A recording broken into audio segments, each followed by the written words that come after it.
Welcome back guys. पिछली video actually लंबी हो रही थी तो इसलिए मैंने न्यू वीडियो अभी बनाई। तो ये जितनी भी चीज़ें हमने पढ़ी, binary relations, ordered pair, Cartesian product, ये सारी चीज़ें हमें लीड कर रही हैं, पहुंचा रही हैं टूवर्ड्स फंक्शन। ये सारी चीज़ें प्री रिक्विजिट थी फंक्शन की। अब फंक्शन क्या है? फंक्शन बहुत इंपॉर्टेंट टॉपिक है, एक मैथमेटिक्स में एक बहुत इंपॉर्टेंट टॉपिक है। तो let A and B any two sets and R be है बाइनरी रिलेशन। ए बी कोई भी दो सेट्स हैं और आर क्या है? बाइनरी रिलेशन है from set A to B. ठीक है, then R is called a function from A to B if R को हम फंक्शन कहलाएंगे। We will say R a function if condition, शर्त है, कंडीशंस हैं कौन सी? कि जो बाइनरी रिलेशन की जो डोमेन है, जो बाइनरी रिलेशन बनेगा ए क्रॉस बी का, वो बराबर होगा सेट ए के। मतलब डोमेन हम क्या पढ़ के आए थे बाइनरी रिलेशन का? That is also a set. So वो सेट ए के इक्वल होगा। फर्स्ट कंडीशन ये है। ठीक है, सेकंड कंडीशन क्या है? सेकंड कंडीशन फंक्शन बनने की कि एक पर्टिकुलर आर को फंक्शन तब बनाएंगे, उसकी दूसरी कंडीशन यह है कि every element of A is associated with exactly one element of B under R. के ए सेट ए का एक एलिमेंट सेट बी के एक एलिमेंट के साथ ही कनेक्ट होगा, एसोसिएटेड होगा। ठीक है, मतलब ये नहीं होगा कि सेम एलिमेंट सेट ए का सेट बी के दो तीन एलिमेंट के साथ एसोसिएटेड हो। No, this won't work. इसको ऐसे बाइनरी रिलेशन को हम फंक्शन नहीं कहेंगे। फंक्शन एक बाइनरी रिलेशन है, लेकिन हर बाइनरी रिलेशन फंक्शन नहीं है। फंक्शन तभी होगा जब ये दो कंडीशंस फुलफिल होंगी। इसके एग्जांपल अभी मैं आपको दूंगा तो आपको क्लियर हो जाएगा। Okay, this is the example. हमने दो सेट्स लिए हुए हैं, ए एक्स वाई जेड पी 135। इसके कार्टेशियन प्रोडक्ट आप बना लीजिएगा ए क्रॉस बी। मैंने उसका कोई भी एक सबसेट ले लिया है। सबसेट क्या होता है? बाइनरी रिलेशन होता है। सबसेट मैंने ये लिया है x1 y3 z5। Okay, this is one of the binary relations of A cross B. अच्छा जी, तो डोमेन क्या था बाइनरी रिलेशन का? फर्स्ट कंपोनेंट के का जो सेट होता है वो उसका बाइनरी रिलेशन का डोमेन होता है। सो एक्स वाई जेड ये आपका डोमेन है इस आर का, इस बाइनरी रिलेशन का। अब ये देखें कि ये एक्स वाई जेड कहीं आपको नज़र आया है? Yes, it is right there. तो ये जो डोमेन है इस आर का, ये एक बराबर है। अब कुछ याद करें, क्लिक हो रहा है कुछ? ये फर्स्ट कंडीशन थी फंक्शन की। सो कंडीशन वन फुलफिल्ड। जो आर को फंक्शन बनने की जो फर्स्ट कंडीशन थी वो फुलफिल हो चुकी है। अब देखें ये दूसरी शर्त पर पूरा उतरता है या नहीं उतरता। सेट ए एंड बी, ठीक है, X Y Z and B 135। X associated है 1 के साथ, ओके, y एसोसिएटेड है 3 के साथ, right, z is associated with 5। So every element of a is associated with one element of set B। एक element set A का set B के दूसरे एलिमेंट के साथ एसोसिएटेड है। ऐसा नहीं है कि जी ये x 1 के साथ है तो ये x 3 के साथ भी एसोसिएटेड है। ये लेट्स से ये एसोसिएटेड नहीं है। ठीक है, तो इस केस में आ जाएगा आपका x3 आ जाएगा। तब सेकंड कंडीशन फुलफिल नहीं होगी। ठीक है, तब सेकंड कंडीशन फुलफिल नहीं होगी तो हम उसको फंक्शन नहीं कहलाएंगे। सो सेकंड कंडीशन में आपने देखा, सेकंड कंडीशन में आपने ये देखा कि सेट ए सेट बी के हर एलिमेंट सेपरेटली एसोसिएटेड हैं। ठीक है, so this was the second condition of R for function to be made. ठीक है, अब हम कहेंगे कि दोनों कंडीशंस अब फुलफिल हो चुकी हैं। ये जो आर है this is a function, hence proof this is a function after both the conditions have been fulfilled. अच्छा, हमें पता चल गया कि आर फंक्शन बन गया है। ठीक है, अब हम उसके लिए कौन सा सिंबल यूज़ करते हैं? एफ, ये कॉलन है, ठीक है, ए टू बी। तो हम इसको रीड कैसे करते हैं, पढ़ते कैसे हैं? It is read as F is a function from A to B. ठीक है, ये एक इम्पॉर्टेंट पॉइंट है, कंसेप्ट है। If F is a function from A to B and pair AB such that A belongs to A, set A and B belongs to set B, वो दोनों f में हैं, तो जो b होगा वो क्या होगा, then b is called the image of a under f, ठीक है। जो b है वो इमेज है f a का अंडर f। उसको हम किस तरह रिप्रेजेंट करते हैं, it is denoted by f is equal to b, f bracket a is equal to b, कि b जो है इमेज है a का under f। Now moving on towards types of function. जो फर्स्ट टाइप है वो है ऑन टू फंक्शन।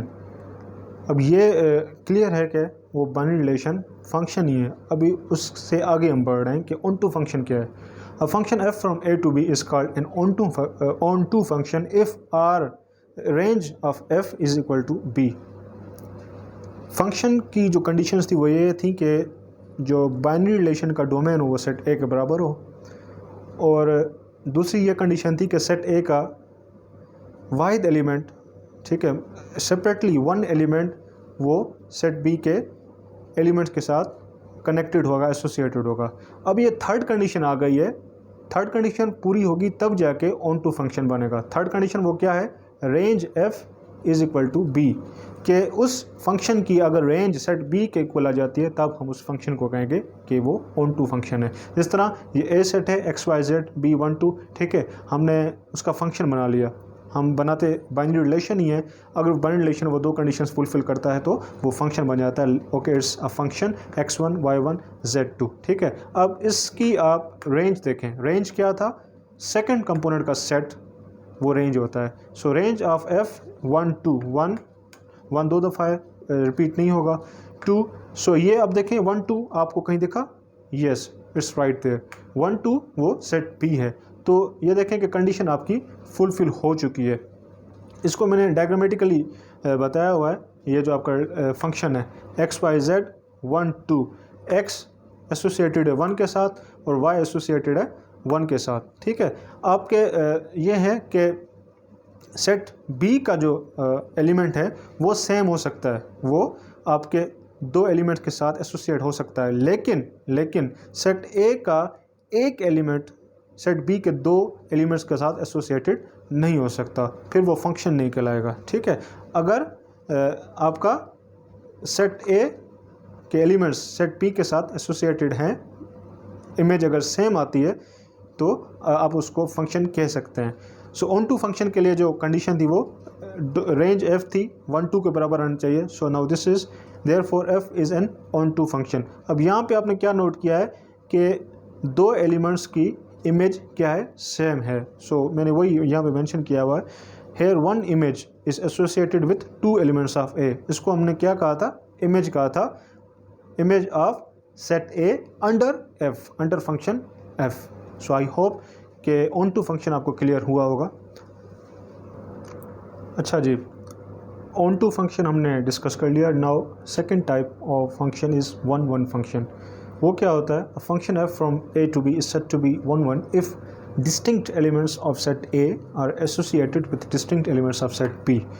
के सेट ए का डिस्टिंक्ट एलिमेंट सेट बी के डिस्टिंक्ट एलिमेंट्स के साथ एसोसिएटेड होगा। अब जिस तरह हमने ऑन टू फंक्शन में देखा था कि एक इमेज दो एलिमेंट्स की बन रही थी सेट ए की, वो अभी केस नहीं होगा। अभी डिस्टिंक्ट एलिमेंट सेट ए के distinct elements of set B के साथ एसोसिएटेड होंगे। किस तरह, मैंने एग्जांपल दी हुई है, ये सेट ए है, सेट बी है, हमने इससे फंक्शन बना लिया है, ठीक है। वो बिल्कुल बातें क्लियर होगी, उम्मीद है, मुझे रिपीट करने की ज़रूरत नहीं है। सो अब ये फंक्शन हमने देखना है कि आया इज़ इट 1 1 फंक्शन और नॉट। किस तरह देखेंगे, ये एक्स वाई जेड मैंने डायग्राम एक बना लिया, डायग्रामेटिकल एक्सप्रेशन है ये एक्स वाई जेड और 1 2 3 छोटी है, but I hope that it is quite clear. X Y Z and 1 2 3 4। अब एक्स का जो सेट ए का एलिमेंट है वो सेट बी के 2 के साथ एसोसिएटेड है, वाई 1 के साथ एसोसिएटेड है, जेड 3 के साथ एसोसिएटेड है, जिस तरह आप देख सकते हैं x3 y1 z2। तो इसमें ऐसा कोई केस नहीं है कि जो है ना सेट बी एलिमेंट किसी दो एलिमेंट्स सेट ए के दो एलिमेंट्स के साथ एसोसिएटेड हो। No, this is not the case in 1 1 function, ठीक है। सो ये भले 4 यहाँ पे रह गया, इसका कोई इशू नहीं है, लेकिन ये है कि distinct elements of set A are associated with the distinct elements of set B, hence proved कि ये जो एफ है दिस इज़ 1 1 फंक्शन, ठीक है। Now moving on towards the last type of function that is one one and onto function. हमने onto function भी पढ़ा, one one function भी पढ़ा। अब ये नाम से ज़ाहिर है कि ये वो फंक्शन है, वाहिद फंक्शन है जिसमें दोनों जो करेक्टरिस्टिक्स हैं, कंडीशंस वो फुलफ़िल होंगी, जिसमें दोनों फंक्शंस की करेक्टरिस्टिक्स होंगी। ठीक है, अब मैंने एग्जांपल दी हुई है, इसकी डेफिनेशन मैंने नहीं लिखी, मैंने वर्बली बता दी, आप बुक से देख सकते हैं। a x y z b 1 2 3 मैंने इसका फंक्शन बना लिया। ठीक है, x2 y1 z3। इसको मैंने डायग्रामेटिकली भी दिखा दिया कि a set x y z है और b 1 2 3 है। तो x को जो इमेज असाइन है वो 2 है, y को जो इमेज असाइन है वो 1 है और z को जो इमेज असाइन है वो 3 है। अब देखें ऑन टू फंक्शन की क्या कंडीशन थी कि जो डोमेन है f की, जो डोमेन है f का वो क्या होगा, वो आपका सेट a के बराबर होगा। क्या सेट a के बराबर है? Domain f x y z which is equivalent to or which is equal to rather yes equivalent equal both are okay which is equal and equivalent to set a okay and ये condition fulfil हो गई, मतलब on to function हो गया। अब देखते हैं one one की कंडीशन चेक करते हैं कि आया वन वन कंडीशन पर भी ये पूरा उतरता है या नहीं उतरता। सो एफ एक्स से क्या मुराद है कि this is the image of X under F. ठीक है, तो दो इमेज है एक्स की अंडर एफ, वन इमेज है y की अंडर f, 3 इमेज है z की अंडर f। सो आप देख सकते हैं कि distinct elements of a are associated with distinct elements of set b। तो क्या हुआ? वन वन फंक्शन भी हुआ। Hence proved that this function is one one and onto. So I hope कि फंक्शन टॉपिक आपको clear हुआ होगा।